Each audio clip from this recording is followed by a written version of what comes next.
Então, como eu disse lá naquele primeiro bloco, o Estado ele exerce competência e jurisdição sobre todo o seu território.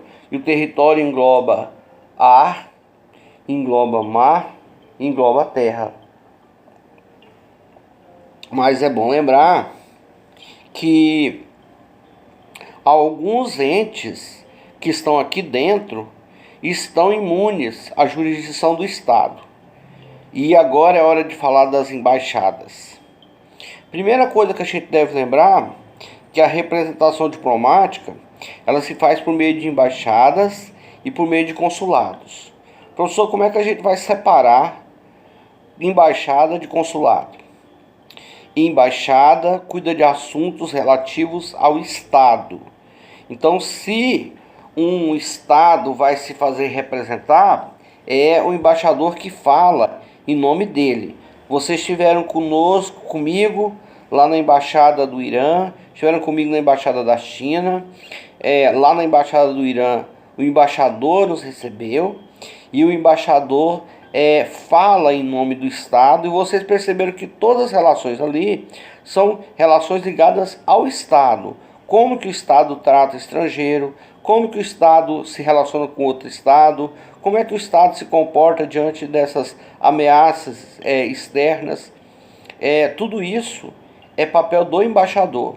O embaixador é representante do Estado. Por isso, a imunidade do embaixador é ampla, muito mais ampla do que a dos cônsules. O cônsul fala em nome dos interesses particulares. Então, se um brasileiro for preso nos Estados Unidos, não é o embaixador do Brasil nos Estados Unidos que vai lá onde ele está. É o cônsul ou alguém do consulado brasileiro que vai lá tomar ciência do que foi que aconteceu, qual o motivo da detenção, se os direitos fundamentais do brasileiro foram respeitados, enfim, esse é o papel do cônsul. O cônsul se vai ter uma feira internacional de negócios, por exemplo, é o cônsul que vai, não é o embaixador, porque são questões de particulares. São particulares que estão dentro do território brasileiro. Então o consulado, ele funciona de uma maneira diferente das embaixadas. O consulado funciona sempre dentro da embaixada? Não. Alguns países cuja dimensão econômica é maior e é mais importante, o consulado funciona separado. É o caso dos Estados Unidos, por exemplo. No caso dos Estados Unidos, o consulado dos Estados Unidos não é dentro da embaixada dos Estados Unidos. Se você for pedir visto para ir para os Estados Unidos, você não irá marcar entrevista dentro da embaixada. Você vai fazer sua entrevista no consulado. É o caso, por exemplo, de outros países, como a China. A China, apesar que o consulado da China é ali logo no fundo, mas assim você não entra pela frente da embaixada. Lá na outra rua tem uma entrada do consulado. Então, apesar que estão juntas, né, no mesmo prédio, só que as entradas são diferentes. Mas quando o país é um país com menos expressão econômica, então o consulado é feito através de um setor consular dentro da própria embaixada. Quando eu fui ao Egito, eu pedi visto. O Egito é um país que exige visto de brasileiros, a Jordânia também, e nesses casos nós mandamos o passaporte para o setor consular dentro da própria embaixada. Nós não precisamos fazer entrevista não, nem no Egito e nem na Jordânia. Mas nós tivemos que mandar o passaporte para lá e pedir o visto. O do Marrocos é igual o da Europa. Você pede na hora que você chega, na entrada do país, não tem pedido com antecedência. Da mesma maneira, a gente então vai observar que as imunidades são diferentes. A imunidade de um embaixador, ela é ampla, total e restrita. Ela envolve, inclusive, imunidade tributária, imunidade penal. Aí você pode me perguntar assim, mas professor, e se o embaixador se vê envolvido num problema doméstico? Vou citar um caso verídico que aconteceu. alguns anos atrás, acho que por volta de 2000, eu nessa época ainda não visitava a Embaixada do Irã, então não sei de quem se trata a pessoa. Era um conselheiro da Embaixada do Irã. Ele estava num daqueles clubes lá de Brasília, e uma menina de cerca de 12, 13 anos veio até o pai dela e disse que ele estava beliscando ela dentro da piscina. E o pai muito nervoso, então, e aí uma outra menina também da mesma idade disse que também ele tinha feito o mesmo com ela. E o pai muito nervoso mandou chamar os seguranças do clube, os seguranças vieram, chamaram a polícia, as polícias vieram e levaram então todo mundo para a delegacia. Quando chegou na delegacia, ele mostrou as suas credenciais de embaixador. O delegado então colheu seu depoimento e o liberou logo em seguida. Aí você pode perguntar, mas e ele ficou impune? Bom, isso é muito complexo. No caso específico, nesse caso, o Irã, o Ministério das Relações Exteriores iraniano, chamou ele de volta imediatamente para Teherã. Fez uma nota oficial dizendo que ele havia sido confundido, que ele havia sido mal interpretado, que os iranianos são extremamente afetuosos e que na verdade ele não beliscou ninguém. Ele passou a mão na cabeça da menina e que esse é um trato muito comum, né, dentro os iranianos. E levou de volta então o camarada.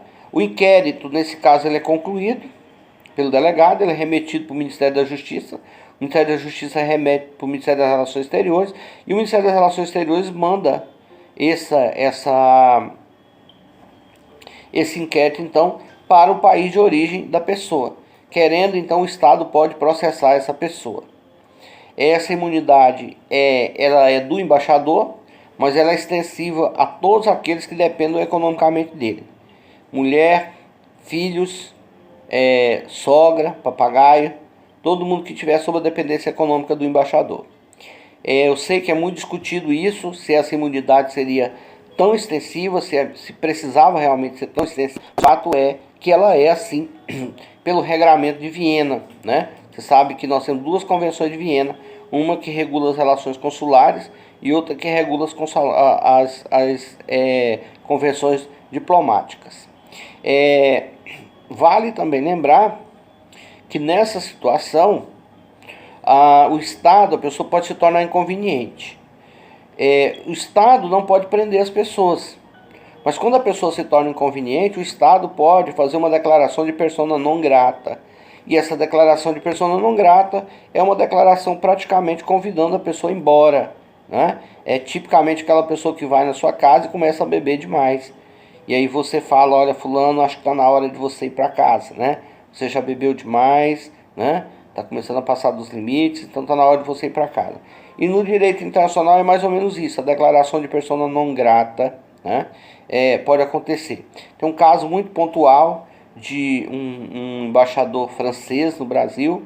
O tempo aqui não permite, né? Mas pretendo eu depois relatar essa história do embaixador francês para vocês aqui no Brasil, que na verdade ele próprio não cometeu nenhum ilícito, mas as pessoas que estão aqui envolvidas no episódio sim, né? Então foi mais que suficiente para o Estado chamar ele de volta antes mesmo da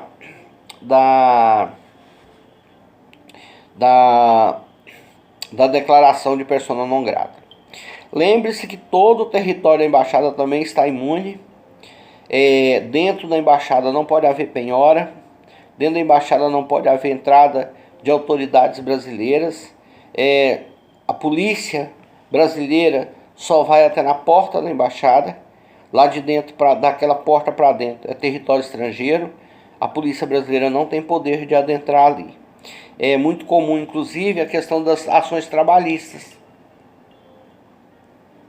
Brasileiros que trabalharam dentro da embaixada e que depois moveram ação trabalhista contra a embaixada. A Justiça do Trabalho é competente para conhecer todo o processo, mas chega na fase de execução, a Justiça do Trabalho não pode executar. A não ser que o Estado tenha outros bens no Brasil que não seja necessariamente utilizado para fins diplomáticos. Se isso acontecer, o Estado pode, né, o Poder Judiciário pode penhorar aquele bem, mas desde que ele não esteja sendo usado para fins diplomáticos. Quem são as pessoas que têm imunidade? Todas as pessoas do primeiro e segundo escalão, tá? Embaixador, secretários, conselheiros. Já o pessoal do terceiro escalão, que são aqueles que trabalham cozinheiro, os seguranças. Você pode ver que lá dentro da embaixada, inclusive, alguns seguranças não são brasileiros, né? Na embaixada da Alemanha mesmo, não sei se vocês perceberam, mas aqueles seguranças que estavam lá não eram brasileiros, né? Eles eram alemães, que estavam lá dentro da guarita da embaixada. Aquelas pessoas ali não têm imunidade ampla, total e restrita. Eles têm imunidade tão somente no exercício de suas funções, o que limita bastante a imunidade, né? E os brasileiros, professor, que estiver trabalhando dentro da embaixada? Esses também têm imunidade tão somente com relação à função que eles exercem.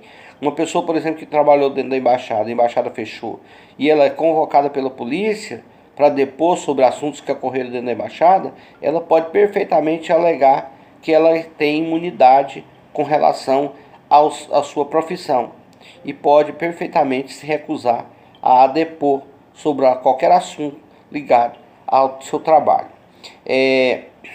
No próximo bloco, eu vou falar também sobre as relações consulares.